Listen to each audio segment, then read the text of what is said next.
TPCSI fans, you want to revolutionize your sports investing habits? Allow me to tell you about WagerWire. WagerWire is an app that helps you become a superior bettor by allowing you to sync all your sports books and track all your bets in one place. See your current action, your betting history, and stats. You could also sign up for sports books and collect bonus offers. Follow them at WagerWire on X, as it's the best account on the platform. Head to App Store or Play Store now and search WagerWire and download the app.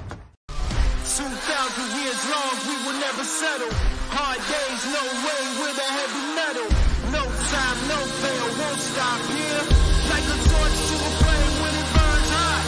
We won't stop, and I'm taking it higher.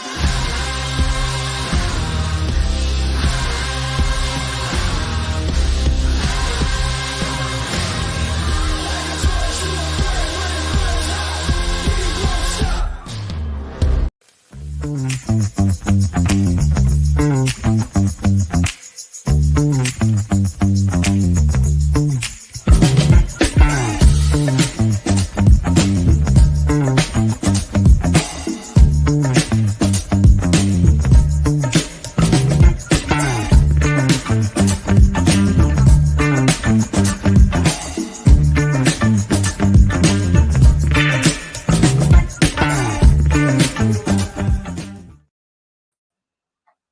Good morning, sports fans from all around the globe. I am the host, Jeff Dawson, East Coast Sports Investors, and it's that time of the week for the Breakfast Bankroll. One and only Mr. Brady Kannon. I say Breakfast Bankroll, but technically Tea Time Wagers. We will be talking about the Sanderson Farms Championship this week as the PGA is back. We will recap a crazy weekend in Montreal as the President's Cup, and I want to see some drama, some fireworks Thursday and Friday, and then the U.S. said they had enough there, so they took care of business there. I want to shout out to our proud sponsor and partnerships. It's WagerWire. Head on over to Google Play, download the app. It's free. I promise you, myself, Travis, Zach, the rest of that team and family, Amber, and Jay and everyone else will take good care of you there. Viva Tequila Seltzer, CT Bets, that team and family second to none. The East Coast is cuckoo for coconut. Head on over to where you enjoy your adult beverages. Try one. If they don't have Viva, please ask why. And of course, Terry Smith, Atlanta Steak and Seafood. Jump on over to Facebook. Follow Terry Smith. Follow Atlanta Steak and Seafood. Introduce yourself. Tell them, hey, JD from ECSI sent you over there. A nice coupon customer at the use that as your promo code. 15% off your orders over $199 and more. I know there was a handful that have reached out to Terry. A nice order from New York Monday after the Bill Crack show. So thank you guys for watching and listening. I'm telling you, place an order today, you'll be grilling by the weekend. So without further ado, the one and only Mr. Brady Kannon. I tell you what, Jeff, that Atlanta Steak and Seafood jingle has me dancing in my chair. That is better than a cup of coffee. That is a great jam. I hope their steaks, I imagine their food is as good as their music. They're a home run if that's true. 1,000%, and the customer service second to none as well. I talked in the intro, we talked backstage drama. I mean, the President's Cup doesn't have that flair or pizzazz, I'd like to say, as the Ryder Cup, especially when we're playing on European soil. But I'm telling you, the fireworks, the drama, Thursday, U.S. makes a statement, 5-0, it's a wrap, it's over. And here comes the international squad, hold my beer, or hold my lager, I should say, and 5-5. And I'm like, holy cow, the U.S. must have been hanging out on St. Catherine Street or something Thursday night.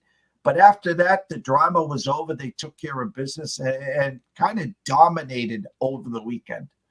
Yeah, they sure did. I have to say it was probably the most exciting President's Cup I've ever watched. And you're right, to your point, you know, it doesn't have the pizzazz or the hype or the history, certainly, or the charisma of the Ryder Cup. And so many have been so dominant by just one side, that being the United States. But after Friday, yeah, we had a game on our hands, and then all of a sudden we didn't anymore. And it was pretty interesting how it turned out. I really thought I was going to get it. I had that bet that the United States was going to win by between 4 and 6 points. And on Saturday, I knew that they had a big advantage in the one-on-one in the singles matches on Sunday. We always typically have an edge in that format, whether it be Ryder Cup or President's Cup. So I kind of I felt like, if they're tied after Saturday, or, I didn't want that lead to be too big after Saturday, because then I knew getting to that window of the United States winning by 4 to 6 was going to be difficult. And sure enough, I think they won by 7 or 8 shots, or 7 or 8 points, I should say. And very interesting here in Las Vegas, where I, made all my bets for the President's Cup at the Superbook, the Westgate Superbook, the favorite of all the different, victories by margin, 1 to 3 shots, 4 to 6 shots, to win by 7 or more points was the favorite. And it came through, and I was like, wow, man, and I didn't think it was going to be that lopsided. And for a long time, it didn't look like it would be. And then sure enough, it was in the end. So that was pretty wild. We did hit 3 out of our 4 selections for top scorer, though. We had Colin Morikawa, who was tied for first as top scorer on the United States side. We missed Sammy Burns by a half point. Morikawa had 4 points. Burns had 3.5. And then on the international side, we had Si Woo and Taylor Pendrith, who both tied for top scorer over there on that side.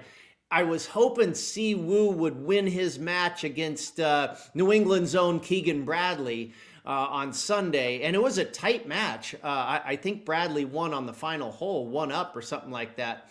But we almost could have gotten Si Woo home there as a sole winner. The way it worked with the book I played at, I had to split all those payouts, because there was 3 or 4 guys on each side that tied for that top score. I ended up making a little money in the end, but that was pretty cool to at least get 3 of the 4 home.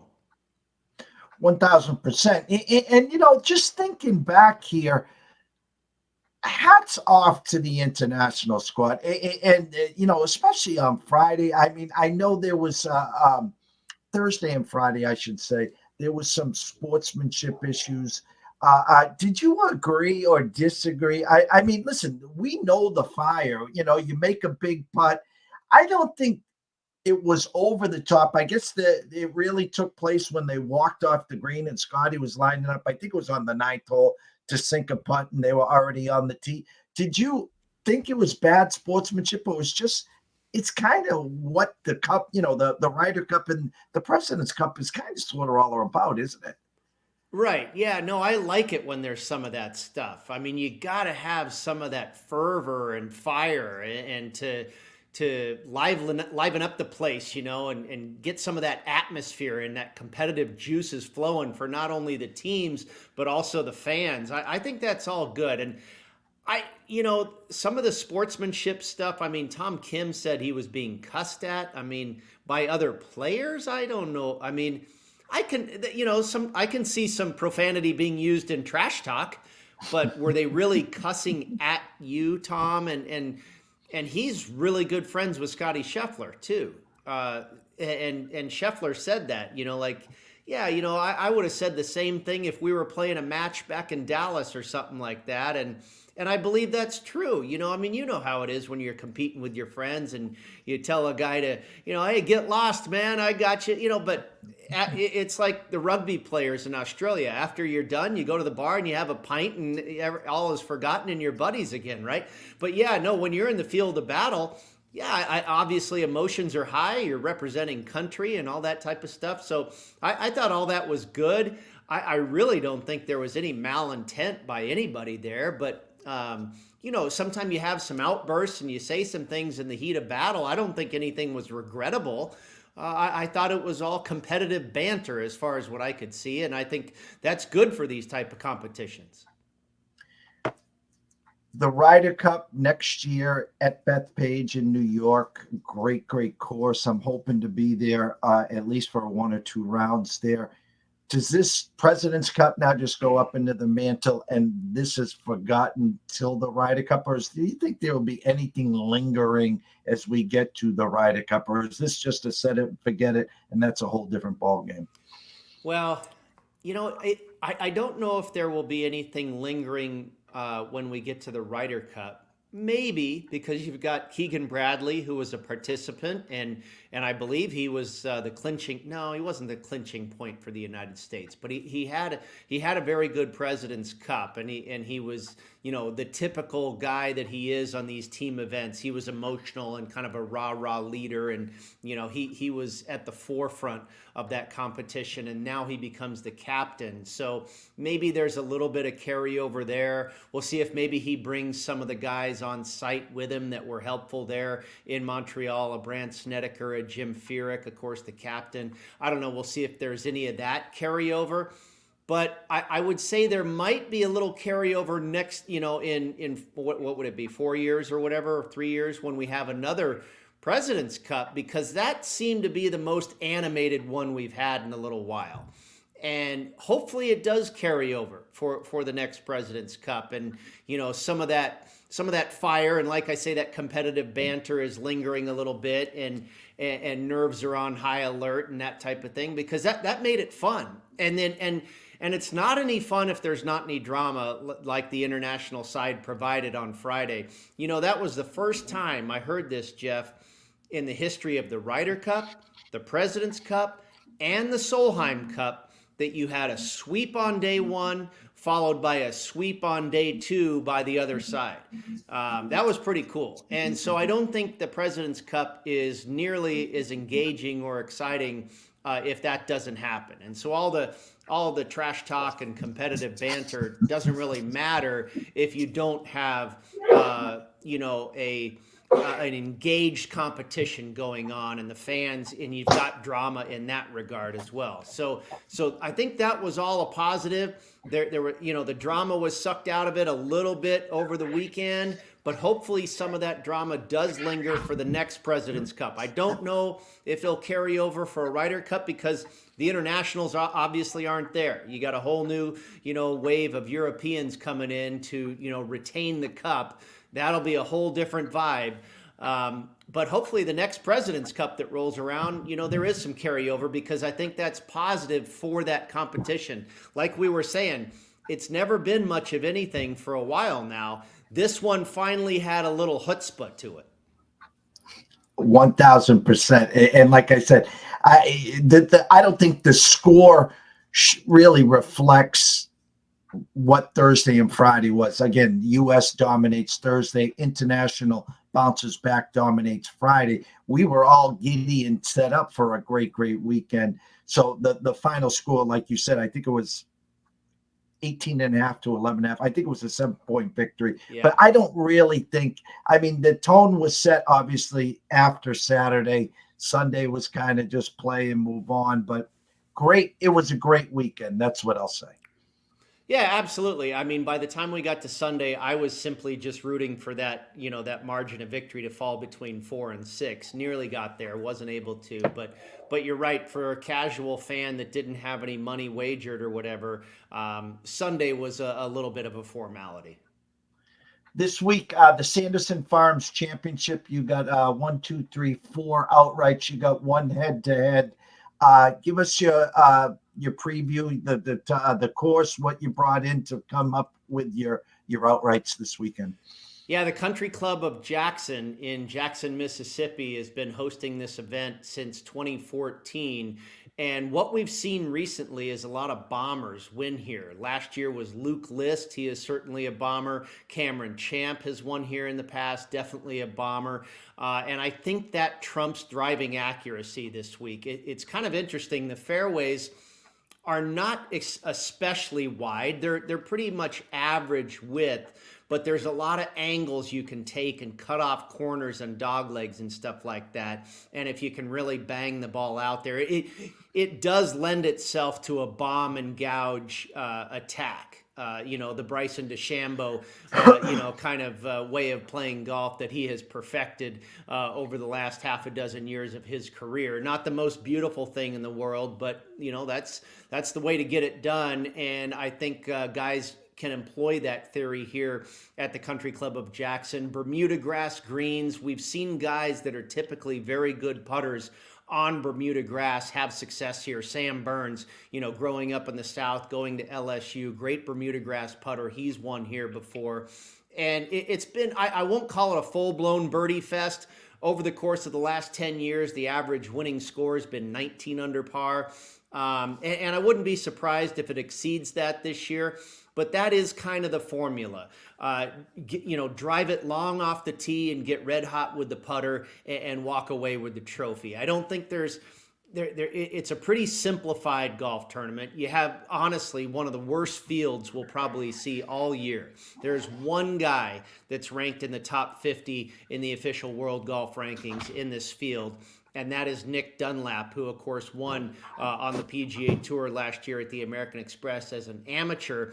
And he was a guy that came to the forefront of my ideas or my kind of my gut feelings before I started diving into all the numbers and what have you this week, because he's a Southerner as well. He went to University of Alabama, so he's very familiar with how to putt on these surfaces. Also, one of the correlated courses I used was the Stadium course at PGA West, which is a part of the rotation out at the American Express where he won. And then as I dove in a little bit further, I was like, wait a minute, everybody's on Nick Dunlap. This guy's the most popular guy. And I was like, no. Yeah, that's why he's not only jumping out in my head, he's jumping out in everyone's head, apparently. So I ended up ultimately staying away from him. I wouldn't be surprised if he does well, but I would be a little surprised if he ends up winning this thing. So, I looked at some of the basics. Strokes gained approach, strokes gained off the tee, hit it long, iron play, hit greens in regulation, and then pretty much putting. The par fours, most of them here are between 400 and 450 yards. Par four scoring, I think, will be key. The par fives are pretty tough. They're pretty long here. So again, that favors the longer hitters who can get home on a par 5 and 2. And that's really kind of where my four selections landed. Guys that can hit it long and get hot with the putter now and then. I have to ask you before you release your outrights. I was looking at the circuit board, and I'm just looking at the names, of course, and I'm looking at the odds here. And let me just refresh. And I know golf. I don't know it obviously as well as yourself. I know numbers. I know how to read the market. And as you said, Keith Mitchell, 25-1, Dunlap, the favorite at 21-1, Fishburne and Mackenzie Hughes, 2,500, Seamus at 2,600, Maverick McNeely at 3,000. And so I'm just going through the names, and there's a big field here. Can you please tell me who the hell Chan Kim is at plus 3,000? Yeah. Chan Kim, he's kind of an interesting story. He's been around a long time. He's not necessarily a young guy, but he is a rookie on the PGA Tour. He had played for many years of his career on the Japan Tour and won 8 times. So he's no spring chicken. He is not new to being in the winner's circle. He's been there and done that, just hasn't done it yet on the PGA Tour. And if you look at what he's done this year in his rookie campaign, he's been really good the last few months.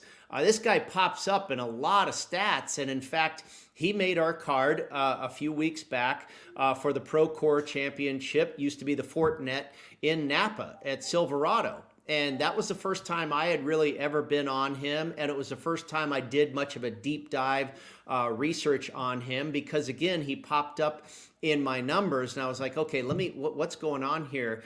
And yeah, the guy's a very good player. He's extremely good in the stats, and I wouldn't be surprised if he has another good week here, chomping at the bit for that first win on the PGA Tour. But like I say, he is not a neophyte, and he's not necessarily scared of the winner's circle. He's been winning on the PGA Tour is a different deal, for sure. There's no doubt about it. But he has won internationally many times in his career. So yeah, no, he's a guy that crossed my screen this week, but I ultimately did not go there. I tried him a couple weeks ago, didn't work. So we'll see if I go back to him, but not this week. Well, the fairway is yours for your outrights at the Sanderson Farm Championship. Okay, so my shortest shot was Patrick Fishburne at 30-1, and this is another guy that's crossed my radar just recently. It was maybe, I don't know, a couple, 3 months ago. I was like, who is this guy? He's a rookie as well. And he missed 7 cuts in his first 8 starts to begin this year. But now, all of a sudden, over the summer, he has really settled in.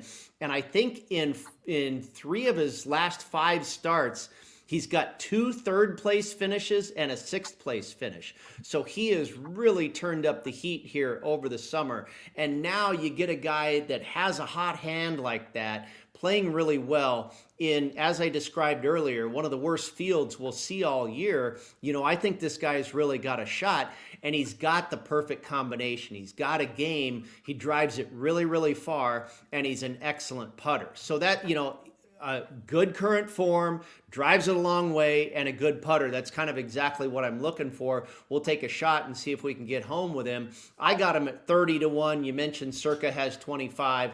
I think it's somewhere in that neighborhood where you'll find Patrick Fishburne. And then after that, I went to Jonathan Vegas at 35-1.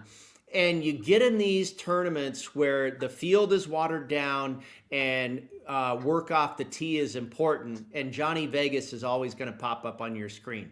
Has never in his life, you hope like heck that this guy's life doesn't depend on making a putt, because he's not very good at putting, except for when he's winning golf tournaments. And he has won. I want to say he's won 4, 5, 6 times on the PGA Tour. Won the Canadian Open a couple times, and just won a couple of months ago in Minnesota, the 3M Open. So form is pretty good for Johnny Vegas.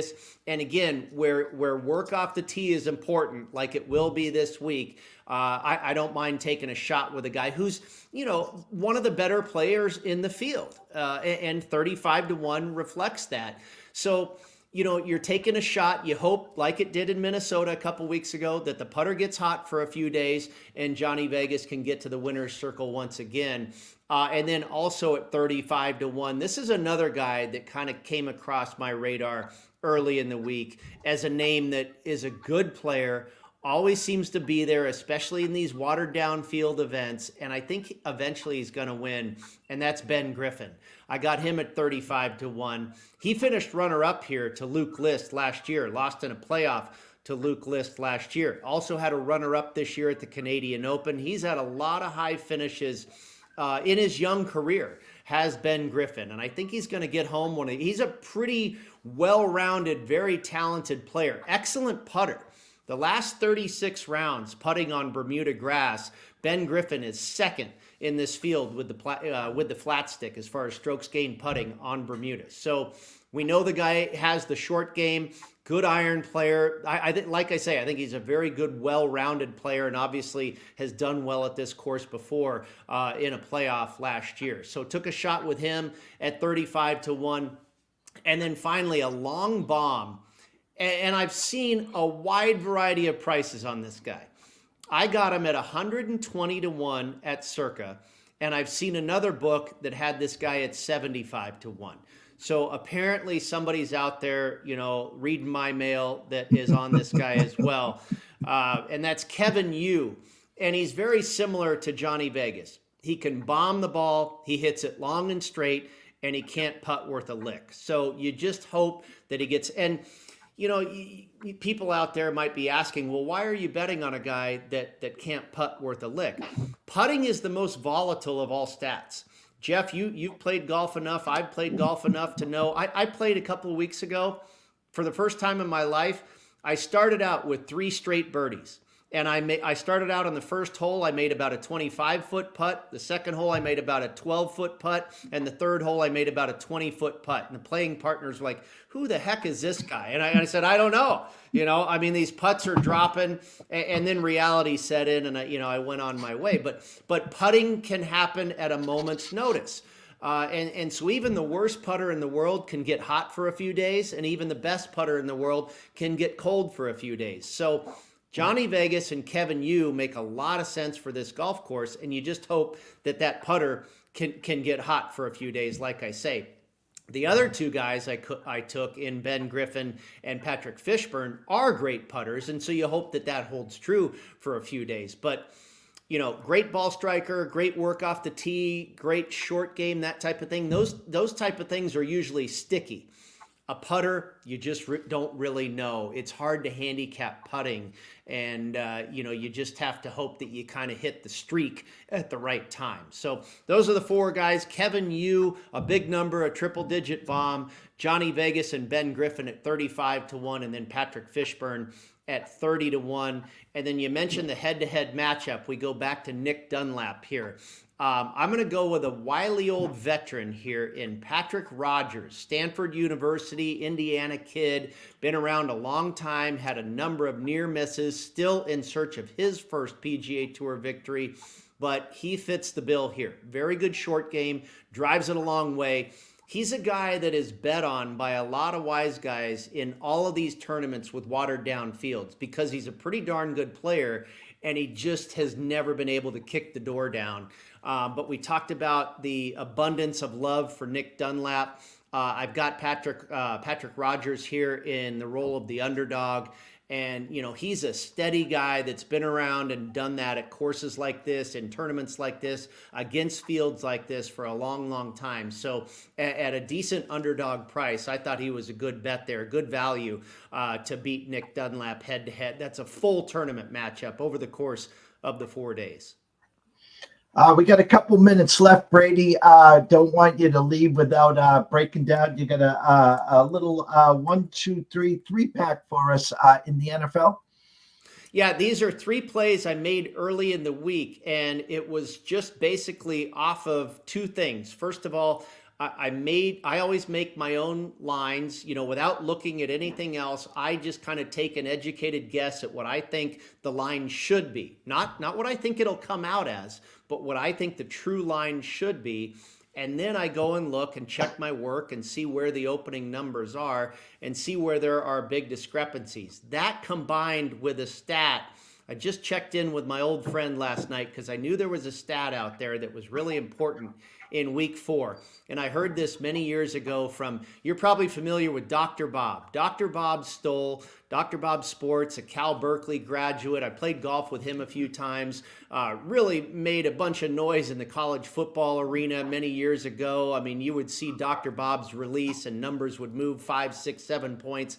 He's got a family now, and I think he's kind of, lightened the load a little bit as far as the work he's doing, but, check him out. Great guy, good friend of mine, always had some great situational spots. And there's one here in week 4, teams that are 1-3 coming off of a loss, facing a team that is off of a win, convert against the spread over 66% of the time. And it's cooled off a little bit in recent years, but that goes back to 1980. 66% of the time, teams that are 1-3 off of a loss, taking on a team in week 4 that is off of a win. And you've got 3 teams that fall into that situation: the Carolina Panthers, the Arizona Cardinals, and the Cleveland Browns. Now, the reason I think that situation has a lot of success historically is because early in the season, and even throughout the season, but probably especially early in the season, the general public is so impressionable that we see a team, you saw Arizona just get whitewashed by Washington, and oh my gosh, they only scored 14 points. Now they're going to take on the Niners, who just killed the Patriots. Boy, and so the line tends to get out of whack. The Panthers, same old Panthers. They won a game. Now they lost again. They got crushed. Oh, the Bears are hot. They found a way to win. So the perception, the immediate perception of that 1-3 team, oh, they're awful and they just lost, versus a team that, you know, is starting to get their act together and just won. I think you have the line kind of get out of line and where it should be, and that's probably why it's covering more often than not. So those were the 3 plays. Again, based on the lines I made the Panthers a 3-point dog. I was able to get +4. It's pretty much 3.5 everywhere in the market. I made the Arizona Cardinals a 5-point dog. I was able to get 7.5. The Skins game was the only one that I was kind of went the other way on. I thought not the Skins, the Commanders. The Commanders should be favored by a little bit more. And I just had to check myself. Am I drinking the Kool-Aid a little bit too much on Jaden Daniels and company? But I just had to play that situation because I believe that perception is real. Now, the Cleveland Browns, I could be wrong here. They could really be that bad. But hey, if I win 2 out of 3, I'll take that too. Scroll has been going the whole time, Brady. Obviously, everyone knows on Twitter to find you at Las Vegas Golfer. But as we always end this segment with you, we want you to tell where they can find your written work, where they can find you on social media, and of course, your schedule on the Sports Grid. Yeah, an article up now that I tweeted out on my feed there at Las Vegas Golfer, or if you want to go to golf.com, my article on the golf plays, you can get all the detail and, you know, the stats and where these guys have been lately, what they've been doing for the 4 selections there for the Sanderson Farms Championship. Also, we'll begin writing an article here momentarily as soon as we sign off for the PGA Tour that'll be up later today on the Sanderson Farms, where I talk to some bookmakers, get their point of view. And then on the grid tonight on Sports Grid at 7:30 Eastern, and then again at 10 p.m. Eastern. And then maybe we'll have you on the grid back this weekend, the show with Adam Kaufman and myself on Saturday. That one starts at 7:30 p.m. Eastern. We take a look at college football and get ready for NFL Sunday as well. Always a pleasure, Brady. Tell the boys I said hello, and we will catch up real soon. Thanks, Jeff. Take care. Ryan, let's go to a couple commercials, and then when we get back, the one and only Mr. Tyler Wyatt. See you soon. 2,000 years long, we will never settle. Hard days, no way, with a heavy metal. No time, no fail, won't stop here. Like a torch to a flame when it burns hot. We won't stop. Come on, take me higher.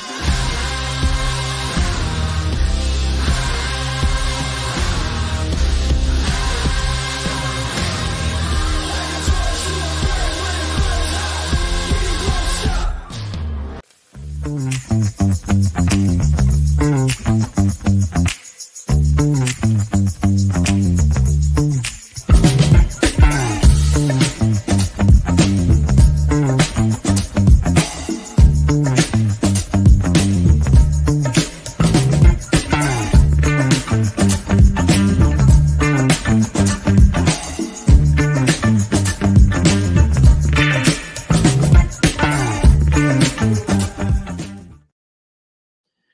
Next guest, his weekly performance, his weekly spot here with the East Coast Sports and ECSR Media Group. Good friend and colleague, Mr. Tyler Wyatt. What's up, T? What's happening, JD? What's up? You know, Trying to survive. We were spared by the hurricane and all the things that came through here, but a lot of folks very close to us up in Newport, Tennessee, East Tennessee, and then obviously in North Carolina. You know, they have it way worse right now than we are. So thoughts and prayers, obviously, if you can make donations to any of those national charities to help those folks, you know, we need to do it. But we were lucky here in where I am in East Tennessee. We dodged a semi-bullet there. But yeah, just another week doing what we do each and every day. well, you got the UNLV hat, and hats off to them. We had their team total over, you know, with the quarterback distraction, with the running back distraction, money coming in on Fresno State, an absolute dominant performance by the Rebels, now 4-0, and I think still now a part of that fifth team, you know, in that fifth group, Tyler.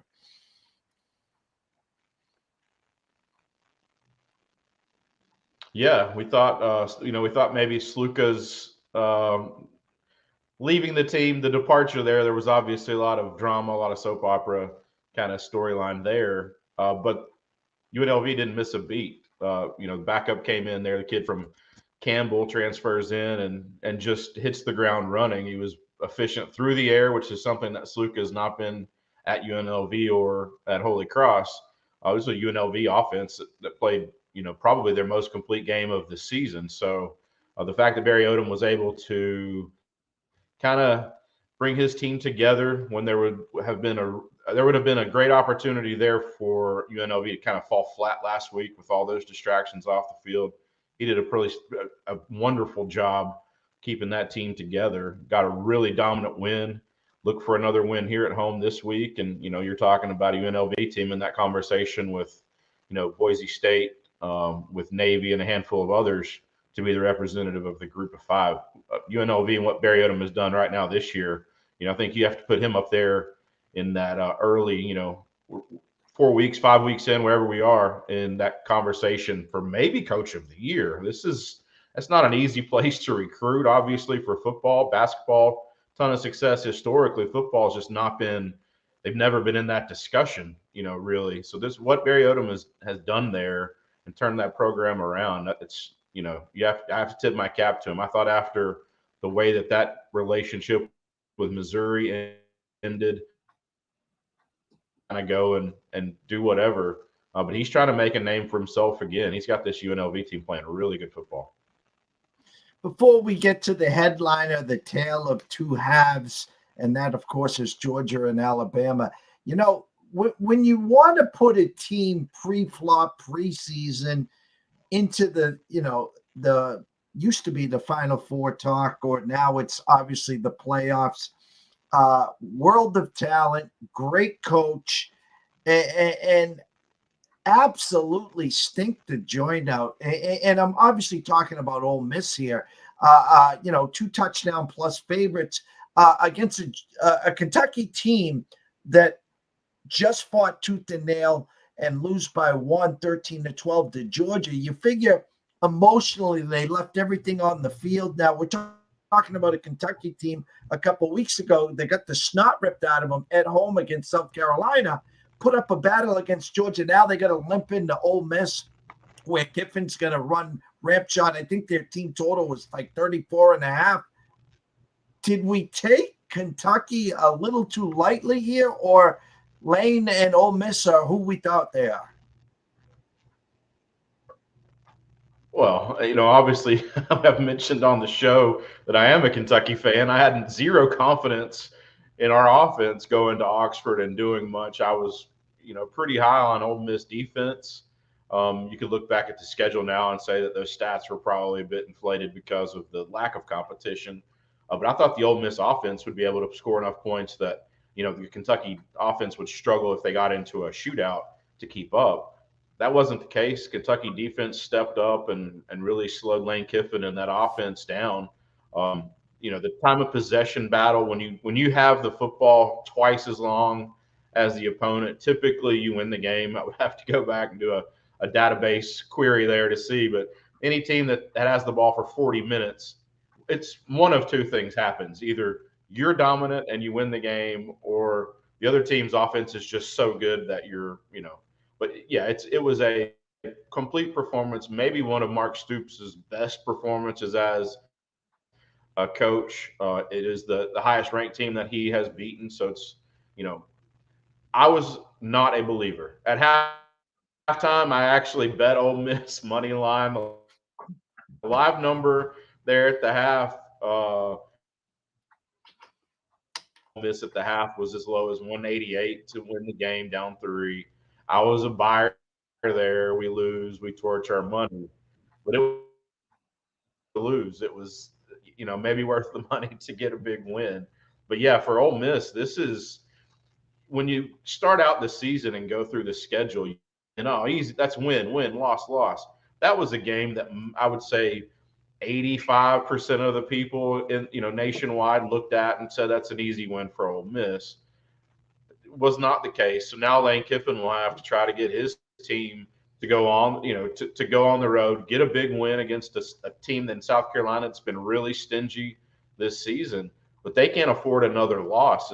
This is an Ole Miss team, maybe at 10-2 with some more high-profile losses could have made a case.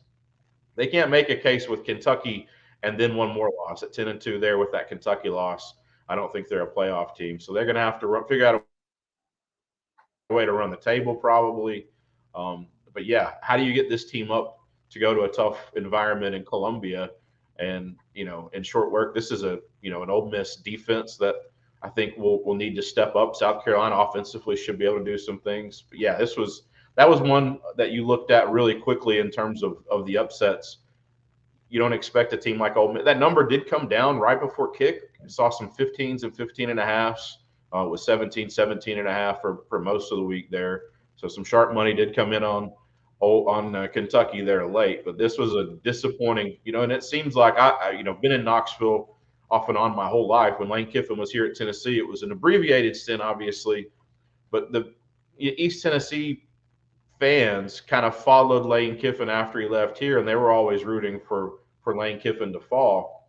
This was one of those. There were a lot of happy people in Knoxville. I was out watching the game with a bunch of people at a local sports bar. There were a lot of Tennessee fans that were very happy to see Lane Kiffin lose.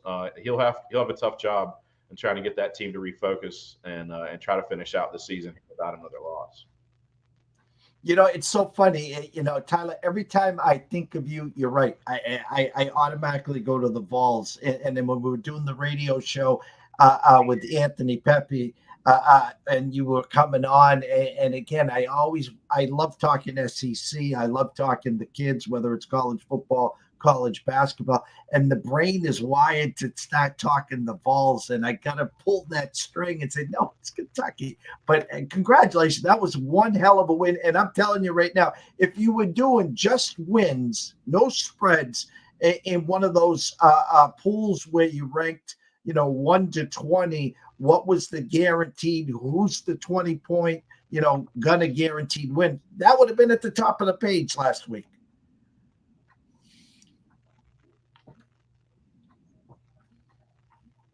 Oh yeah, absolutely. This, it was. I don't think anyone saw that one coming. This was, one of the bigger upsets maybe of the season in terms of how much it affects. Notre Dame has played better since that loss, so maybe it helps Ole Miss going forward. But that schedule. Ole Miss's schedule going forward doesn't get easy. Notre Dame's schedule after that Northern Illinois loss lightens up a little bit. They get a big win against Louisville last week. That was a team in Louisville I thought was very capable of pulling off the upset. They didn't look that great. But it's a Notre Dame team that, maybe they look back and they're 11-1, and that Northern Illinois loss was, something that kind of helps springboard them into a playoff appearance. It'll be tough for Lane Kiffin to use the Kentucky loss there at home to springboard into what's going to be a gauntlet of a finish down the SEC. And they have to start this week with a team I think that's pretty good on both sides of the ball in South Carolina. Tale of two halves. Before we get into this week's slate, it was comical. I said it to you. I said it to everyone on our show last week. If you like Alabama, make sure you put a little something on Jalen Milroe, 7-1 to win the Heisman, because those guys were going to flip-flop if Bama wins. And I watched social media. They're doing victory laps at 28-3 or whatever the damn score was at halftime. It was over. Georgia's who we thought they were. Carson Beck sucks. And wow, what a hangover. This Kirby Smart. And at halftime, Jalen Milroe went to the favorite at plus 250, by the way, at the Heisman. So someone was listening.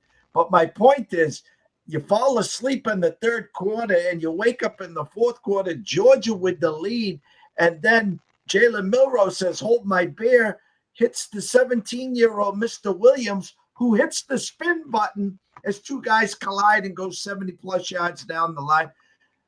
Amazing win, perfect storm for Bama in Tuscaloosa, week 4. Hats off.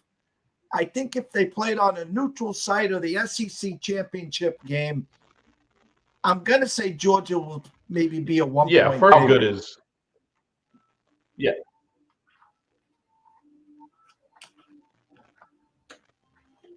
Yeah, and our adjusted number, Alabama, I have 6 points neutral.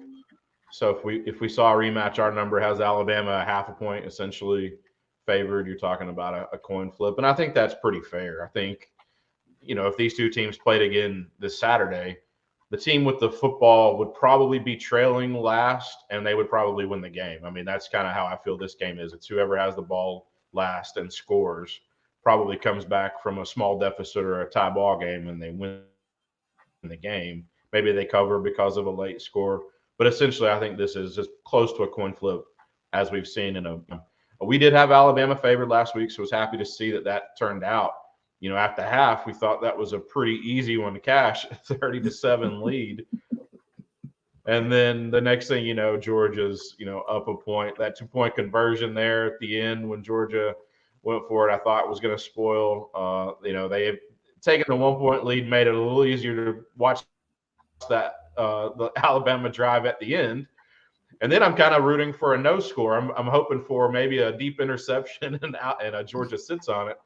They an opportunity to kind of make things funny at the end, but didn't see that game played in the mid 30s. I didn't think there would be well over 65 points in that one. I thought this one would have been 28-27, 28-24. Bama was kind of where we had that number last week. Two really good offenses. Georgia against Kentucky struggled. Maybe looking back at that Kentucky game, maybe Kentucky's defense deserves a little more credit in that game than what we gave them at the time. This is a Georgia offense in the second half did anything they wanted. In the first half, they couldn't do anything. So I think a lot of that goes with Kirby's ability to make halftime adjustments. I do think in the short list of coaches, I think he's in my top 2 or top 3 as far as the ability to make adjustments. There's a lot of coaches out there that I think have really good game plans. Once they have to deviate, they struggle. Kirby is probably the best when it comes to, okay, this game plan that we worked on didn't work. Let's throw it away, and we're going to have to come up with something new. I think on the fly, he's as good a coach as there is. That's a tough one for them to lose. That Tennessee-Georgia game now obviously becomes more important. Obviously, they have to play Texas. So this is a Georgia team now. They can't afford 2 slip-ups. I think they can probably dodge one of those losses if it's a Tennessee loss or a Texas loss at 10-2, and they're still, I think, comfortably in. Those are going to be 2 games now, though, that, after watching that performance in the first half, they're very capable of losing to both. After watching the second half against Alabama, they're obviously very capable of beating both. They will have to, I think, split. And then there, still a couple other SEC games that, could make it interesting. Those are the 2 that stand out. But that was a performance. I thought, we thought that was going to be the marquee game of the year so far. It lived up to the billing. Would love to see a rematch. Don't know how that works out now unless we get into a playoff rematch probably. But it was everything that it lived up to and more. 2 great coaches. I think Kalen DeBoer made a statement there because in that second half, it did appear like he was coaching to not lose that game instead of coaching to win that game. He was able to withstand it and get it done. So I think that goes a long way in the Kalen DeBoer supporters argument. Great, he is a great coach. Short list of what we've been able to look at. It's going to be, Alabama's in good hands. Georgia obviously in good hands. We'll move on from that game though, and we'll have to wait and see. But I do think that was 2 playoff teams that we'll see here in about 7 or 8 weeks. Well, as we always, standing room only right now, Tyler, everyone wants to know what you got in the arsenal this weekend, what your numbers say versus what the books edition out that you can give out some of your lanes for the weekend.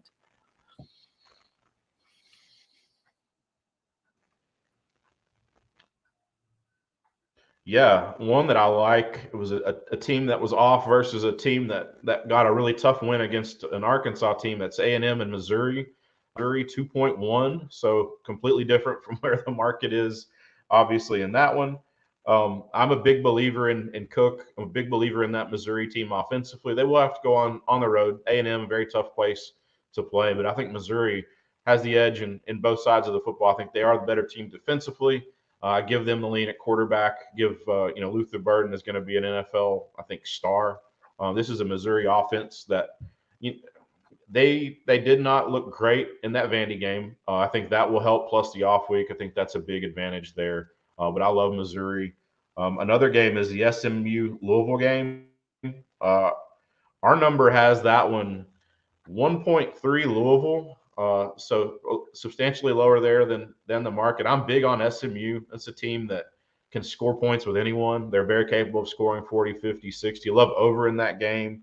We have a projected total in that one of almost 70, 69.8 projected points in that one. So we have a shootout. And then Tennessee and Arkansas. It's a Tennessee team that preseason I had that number almost 10. We saw that open at 13. I think Circa might have opened 12 briefly, and it got bet straight to 13. We saw that bounce between 13.5, 14 most of the week. Our numbers go against the Vols, and we've been very high on Tennessee for most of the offseason and most of the season. Our number has this one 10.2, so about 3.5, 4 points under where that number is right now. It's an Arkansas offense that is capable of scoring. You have a Bobby Petrino. No, I have zero confidence in Bobby Petrino as a head coach. He will not fulfill the duties of a head coach. But as an offensive coordinator, he's one of the greatest offensive minds still, I think, in college football. He will figure out a way to score points. This will be a shootout, should be a track meet. That stadium will be rocking.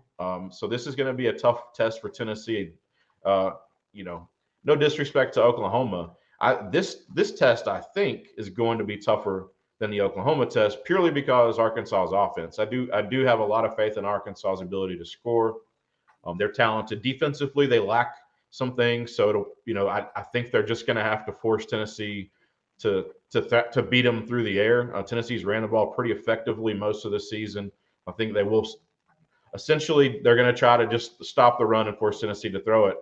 And it should be an exciting game because of that. I think Arkansas will be able to put up some points on Tennessee's defense, but that number is about 3.5 points too high based on our model. Kind of the looking for a headliner, and obviously that's one of them right there.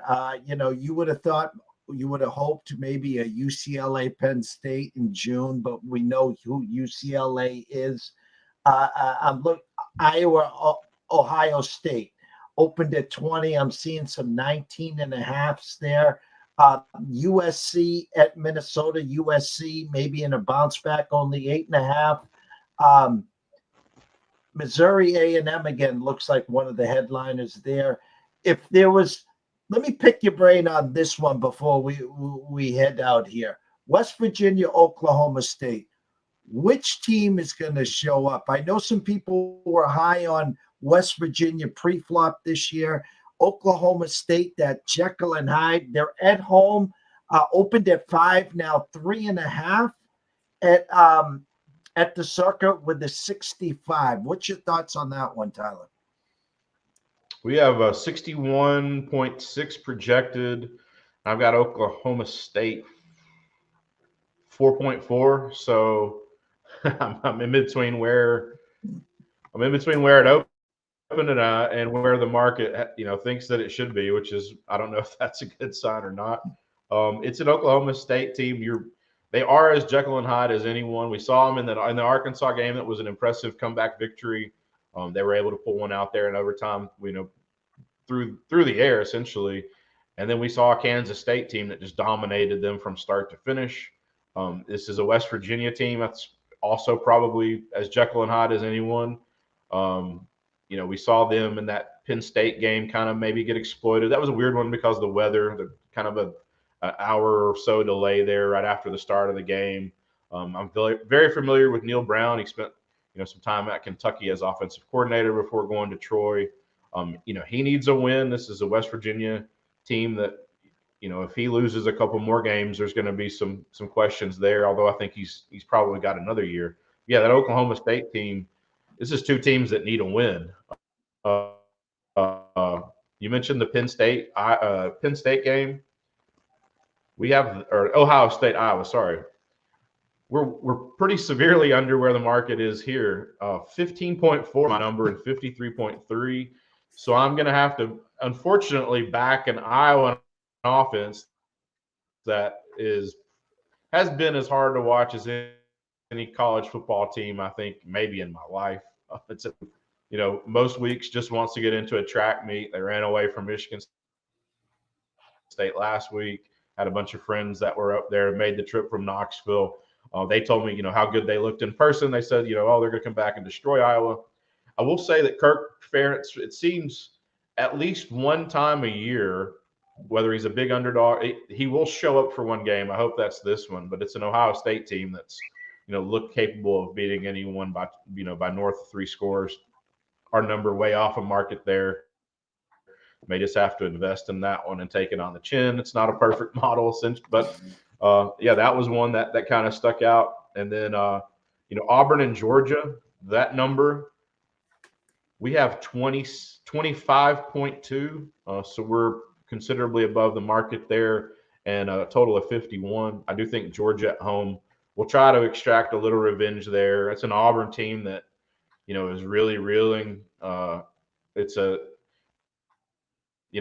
Hugh Freeze does not have a quarterback. He has no idea who to play. They took a tough loss there. And then Oklahoma game, they have to go.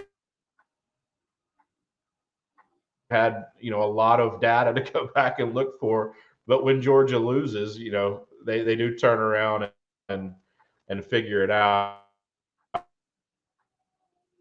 Questions swirling in Auburn, and I think a lot of those are whether or not Hugh Freeze is he needs a win. It's not going to happen obviously Saturday. I think Georgia gets a really big win. Tyler Wyatt at Tyler Wyatt Bets at Odds Culture. Tyler, we can't thank you enough. We look forward to obviously every Wednesday having you here around 11:30ish. Stay safe. Glad all is well. Best of luck this weekend on your wages. And if you hit the felt, crack some aces, my brother.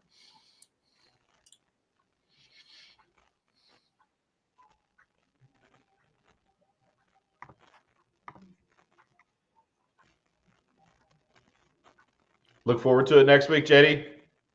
Take care, Tyler. Ryan, go to a quick 30-second break and we'll wrap it up. 2,000 years long, we will never settle. Hard days, no way, with a heavy metal. No time, no fail, won't stop here. Like a torch to a flame when it burns hot. We won't stop. Come on, baby, higher. Like